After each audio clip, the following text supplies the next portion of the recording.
Hello, good afternoon, and thank you for joining Insight Legal for this latest webinar on our new simplified residential conveyancing workflow and how they can optimize your law firm's productivity. My name is Josh Dallywell, and I am one of two hosts on this call today. I'm kindly joined by my colleague, Nathan Street, who many of you will already be familiar with. Good afternoon, Nathan. Hi, Josh. So having a quick look down the list of attendees for this webinar, I think we've got a real mix of existing clients and also some of you who are totally new to us. So to welcome to everyone. I'll quickly share both mine and Nathan's contact details so you have those. So if anybody has any questions, we will be having a few minutes towards the end of this webinar where we'll be kind of taking your questions. But if anybody's watching this as a recording, okay, then please feel free to reach out to us with any of those questions. Okay, we've got a full agenda. We know that workflows are fairly new as a concept for many of you. So we're going to start with some basics before I hand over to Nathan to talk us through a demo of our latest conveyancing workflows. Some of you joining this webinar may already be familiar with our workflows, and in particular our residential conveyancing ones, but we want to highlight some of the key differences with this new one. And then we'll kind of talk briefly about what some of the other workflows or out-of-the-box workflows we have, and how how the team here go about customizing those for clients. As I mentioned, there will be an opportunity for you to ask questions, so please use the chat facility in Zoom. So kind of if you familiarize yourself with the Zoom toolbar, there is the option to ask questions using that. Your questions are not seen by anyone other than me and my fellow hosts, so please ask away with confidence. And if we do run out of time, we will follow up with anyone whose questions we don't manage to answer during this live session. The webinar is being recorded. We will be making copies of the video recording available to everyone who's registered in advance for this. And I think that should go out probably as an email. If we don't manage to get it out before the end of the day today, it'll certainly go out tomorrow. Okay. Now, many of you, as I mentioned, kind of joining this call, will have some understanding of workflows, whether you've used them in your current or previous roles. Often when people talk about workflows, they understand them to be a set process made up of kind of quite clearly predefined individual tasks to be completed, sometimes in a linear fashion, and those tasks may involve multiple people at your law firm, both external and also kind of internal as well, and integrations with other systems. Okay. What people are often unclear on is what the full range of purposes and benefits of a workflow are. Okay, and what everyone kind of normally kind of readily associates with workflows is control. Okay, so you have a set of tasks that you want to have completed in a set order, and the outcome of one task may have an impact on the rest of the workflow. Okay, so take a very simple example. You want to ensure that, for example, all the AML checks have been done before you start work on a matter, or the client has deposited the required funds, which will enable you to start work on their case. Workflows are also incredibly important in guiding a user through the proper course of actions to take. We know, for example, that many firms will rely upon support staff, interns, paralegals to undertake some of the initial work on a matter, which might involve carrying out checks, as I mentioned, sending out a welcome pack of letters. So they can be made to be quite prescriptive in their approach. Okay. Not only can workflows ensure that an individual is responsible for completing the tasks, but also that work can be delegated to a team or department that could be because of a heavy workload, or in the absence of a team member due to sickness or holiday leave, those outstanding tasks then also be delegated. Anyone taking over a workflow from one member of the firm can instantly see what tasks have already been completed, what's still outstanding, and what needs working on next. You can also integrate workflows with other software, for example, initiating a search on a conveyancing matter. So typically, whether you want to complete any one of the TA forms, these can be completed and submitted as part of the workflow. And where the data for these forms is already been captured on the file or as a user-defined piece of data, it will pre-populate those required forms. Okay, I'm going to talk about these next two together, so expedite and automate. Automation in workflows helps reduce or cut out sometimes quite menial, repetitive tasks that you all undertake in your working lives. And often, you'll do these tasks without paying too much attention to them until somebody one day shows you another or a more efficient way. Producing documents, for example, can be automated. You can reach a certain point within a workflow where a document needs to be produced. It needs inputting a set of data points, reference numbers, client name, address, matter details. The document might need converting to PDF and then emailing out or sending out to the client. If there's no specialist set of fee earner skills required to produce that document, then why can't it be automated? Say it takes you 10 minutes to produce each letter manually, and the automation reduces that to 2 minutes. That's 8 minutes saved. Multiply those 8 minutes by the 30 or so letters that you send out each week, and you've saved yourself 4 hours of what I think is probably very valuable time. For many of you, time is money, and money is time. So being able to expedite tasks and matters frees up your time to work on the elements of your job that really kind of earn you your fees.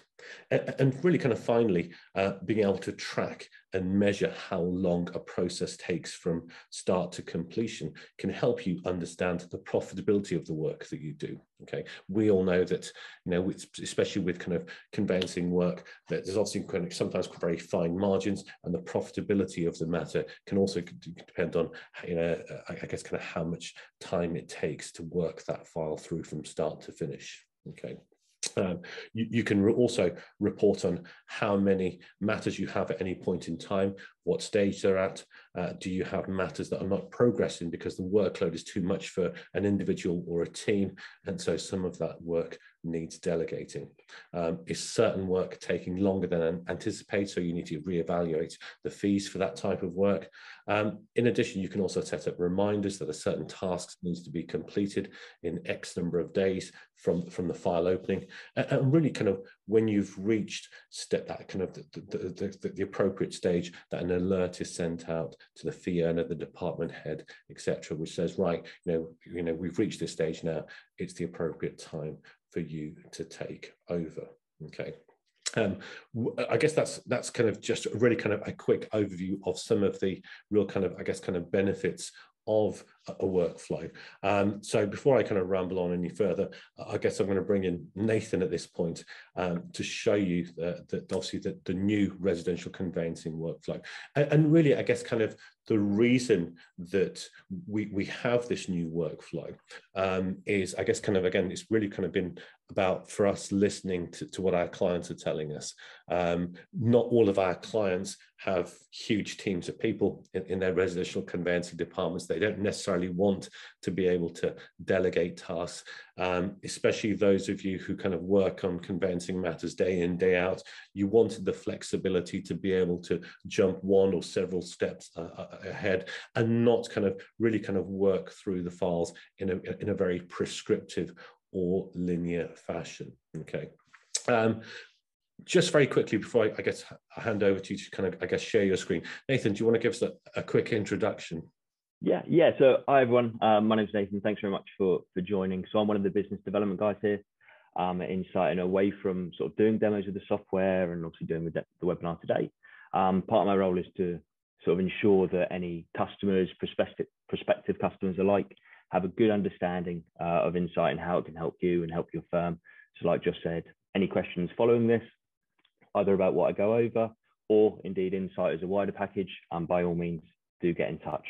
But I'll just share my screen now, just so I can take you through the workflows themselves. So on here, I think, can you all see my screen all right? Yeah, I can see it.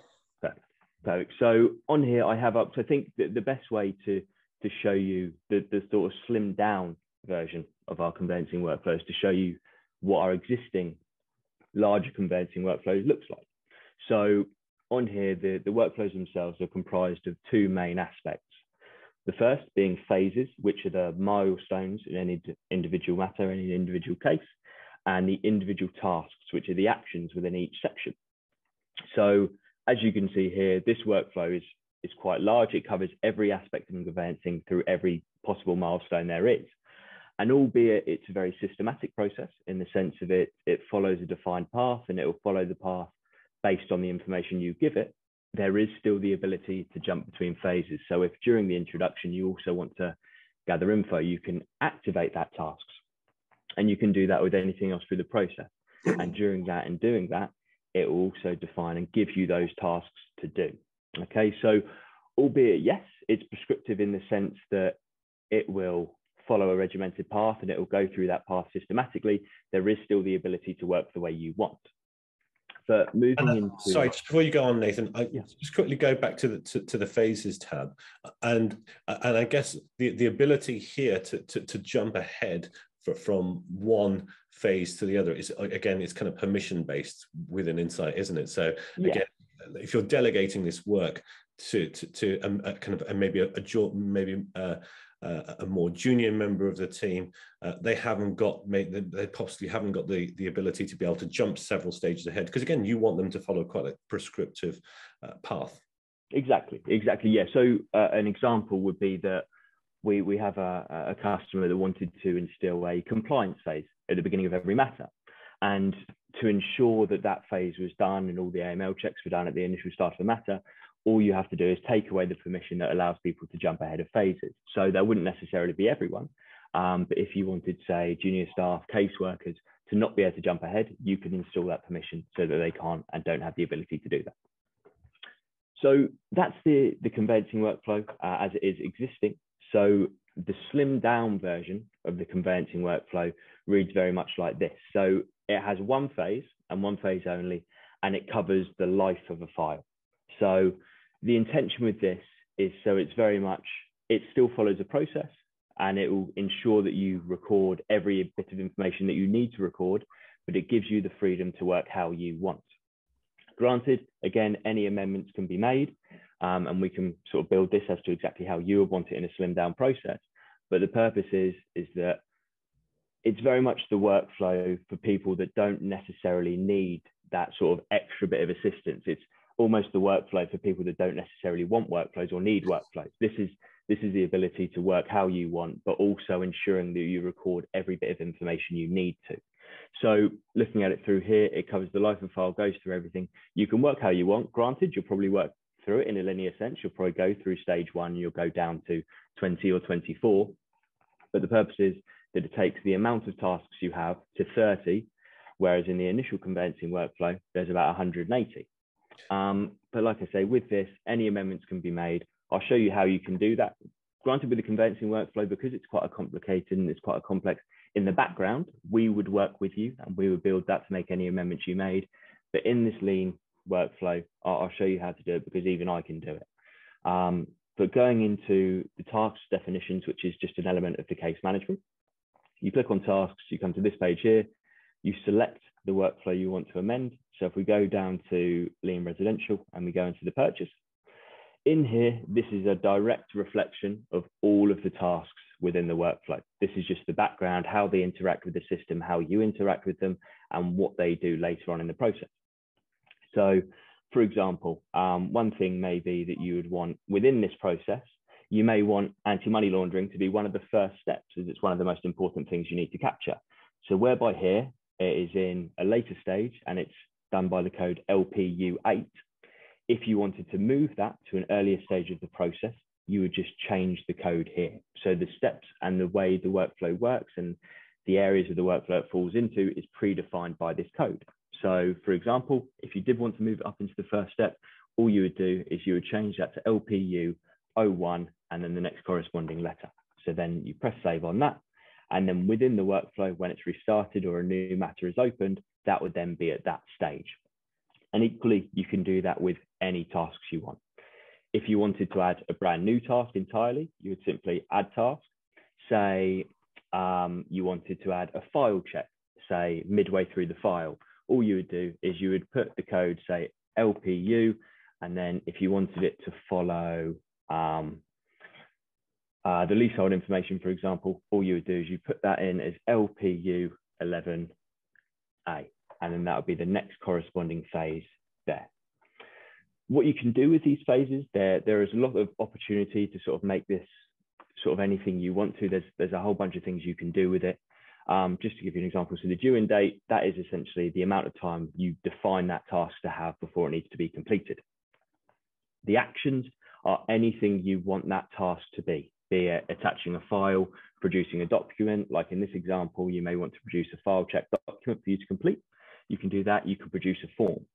There is also the ability to add any escalations, for example. So be that this was a letter task, be it was just producing the welcome pack. You could set this so that the initial task needed to be completed by the caseworkers, and then the escalation went to the fee earner if it wasn't completed within, say, 15 days, for example. The phases themselves, in this workflow, there's only one phase. There's only one phase it could possibly be. But equally in the conveyancing workflow where there's 11, you would just select the phase you want this to fall into. The triggers are essentially if, obviously in the background, this is very much a flow chart. So if, say, one answer was yes prior in the workflow, this would then populate as a task. So for example, with regards to the leasehold, obviously you would only ever need to record that if it was in the title type, it was selected as a leasehold. So within this area here, once it's loaded up, it will give you the option, or it will show you whereby as in 3.1, the title type was selected leasehold, this task will be generated later on in the workflow. So that can work in a lot of different ways. If, say, there was multiple sellers, a few different buyers, a couple of solicitors working on it. If those were pre-populated earlier, in the later stages of the workflow, certain tasks will populate. So that's everything in relation to the lean workflow. That's how you can amend it, how you can create new tasks. Granted, like I say, you would be trained on this and you'll be shown how to do it, but equally we can and we do create and build these with you, and we will work with you to create exactly what you envisage or exactly what you want your workflows or how you want them to work. Sure. Do you want to just quickly go back to the actual workflow itself and just kind of run through a couple of the opening steps again, just for those people who aren't necessarily familiar with workflows already? Yeah, definitely. So it may be better if I do it on the conveyancing workflow, because this will show you how the tasks can sort of interact. With the lean workflow, like I say, because all the tasks are there, you sort of know the next steps. In the conveyancing workflow, for example, once you've produced all of the welcome pack documents, which you can do en masse, and you can complete those, you just enter in what the property value is. So, for example, 500,000. You mark that as complete.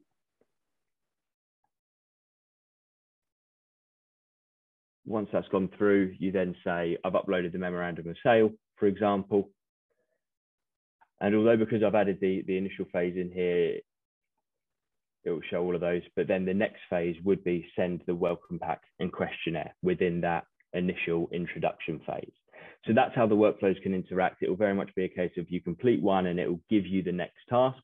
Like I say, in the lean, it will very much be a case of you'd work down this path and it can be changed to amended to exactly how you work. But that's how you would interact with the workflow, what it can do and how it would interact with you. Okay. Yeah, I think that was a very, very quick overview. Really kind of like a whirlwind tour of the workflow. But again, as as Nathan mentioned, we kind of, both our support team, our training team kind of go through these with you, and yeah, to really kind of handhold your kind of hold your hand through, really kind of through the actual process of I guess really kind of setting up the workflows in the first instance with you, and then also kind of talking you through the customization.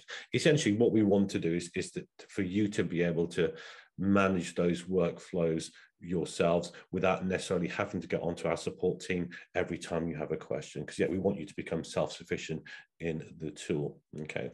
So obviously the real kind of key thing with the new workflow, and again, we can set up some time separately with those of you who want to see a little bit more of that during an actual live one-to-one style demo.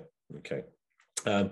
It's probably also kind of, I guess, kind of worthwhile mentioning before we kind of move on that, you know, really what I guess kind of the really kind of end goal with workflows. And essentially it is, you know, really to help you speed up working through a matter by sharing and delegating responsibility for tasks in a way that is automated and doesn't rely upon a human to say, right, I finished now my bit, and now it's time for, you know, someone else to take over the file. The efficiency is all about kind of cost saving. It allows fee earners to focus more of your time on higher value tasks, but also ensure you as a firm can handle a larger caseload. Obviously, you reduce risk by ensuring that regardless of who is completing a task, that the correct process is followed and the right documents are templated. And also with automation, you can standardize and optimize this process to ensure that every matter is submitted with the right information every time.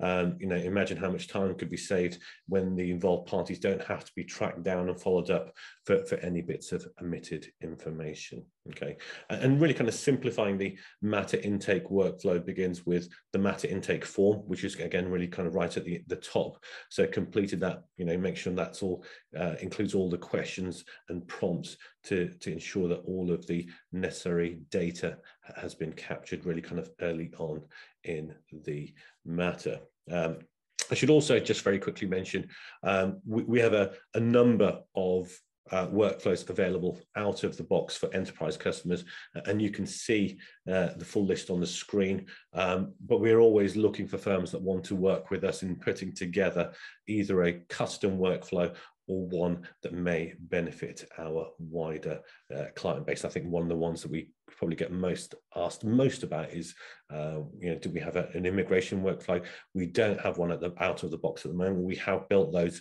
you know, very specifically for clients as bespoke ones. But again, that's something that we can discuss with our workflow implementation team.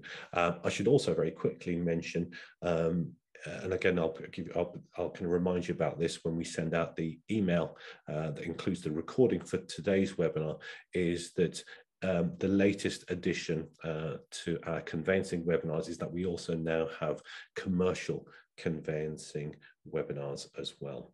Okay, right. Okay. Over to you. I know we've got time for a few questions. There's a few that I can see that have come through on chat, so I'm going to try and read these out. I think Nathan, you may have already answered this one actually on the one on the chat that's come through from Karen. So is the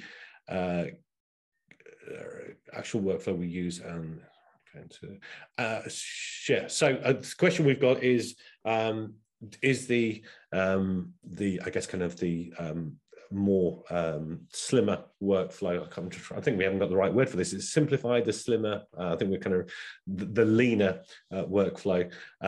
No, so there is essentially we have a number of conveyancing workflows now. So you've got the option of choosing that's the slimmed down versions or the full conveyancing ones based on how you choose to work as a practice.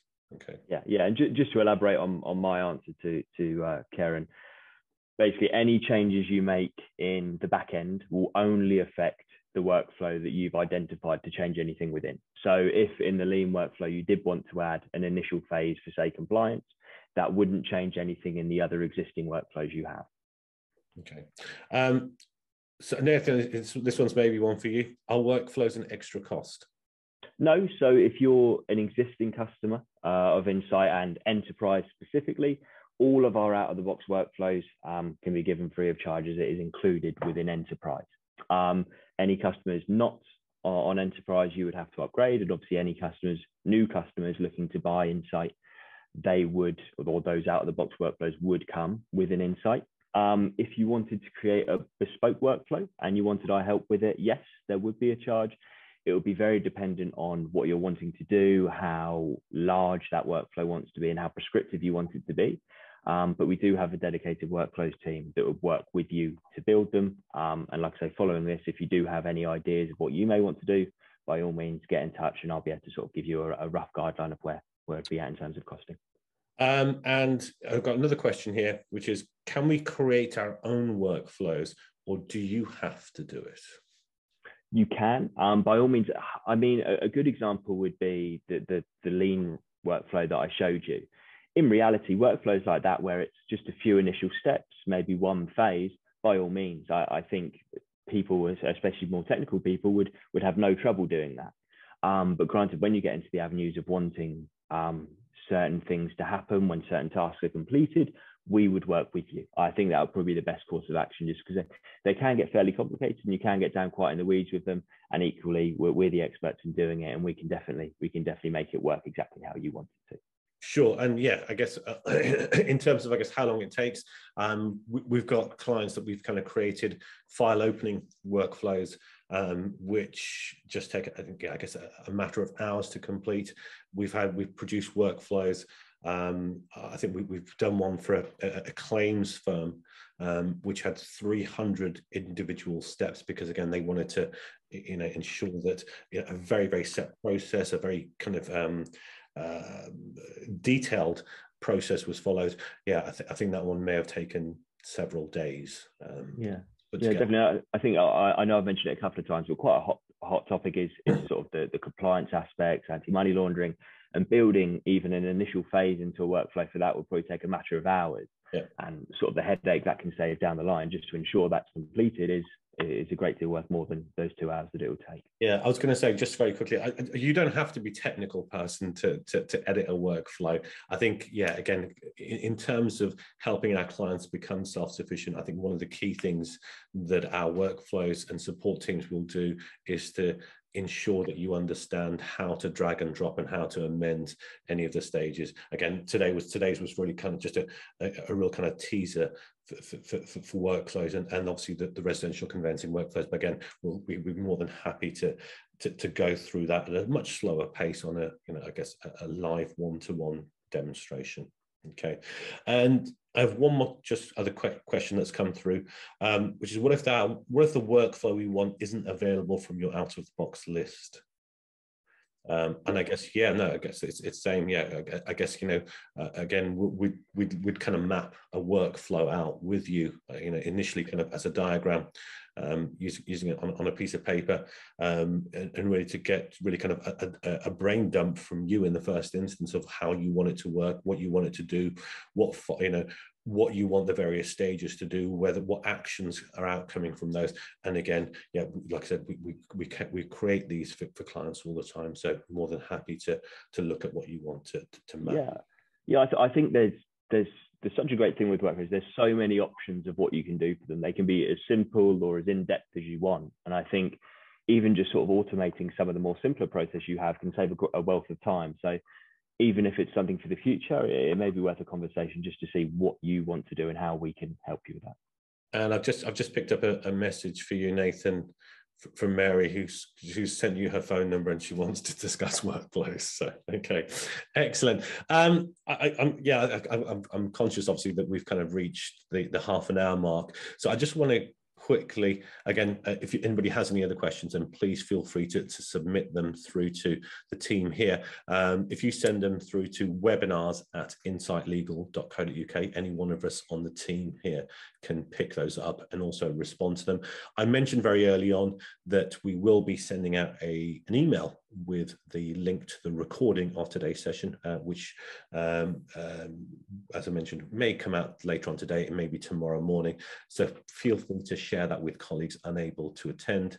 As I mentioned, again, if anybody wants to set aside some time for us to go through that with you, again, please drop us an email. We shared our contact details right at the beginning, or you can contact Nathan or the webinars team directly. I want to say thank you to everyone who's joined us today for this, again, very quick whirlwind tour of conveyancing workflows. And I hope you have a wonderful rest of your day. And thanks for joining me on this one, Nathan. Thanks, Ross. Thanks, everyone. Thanks. Thanks, bye.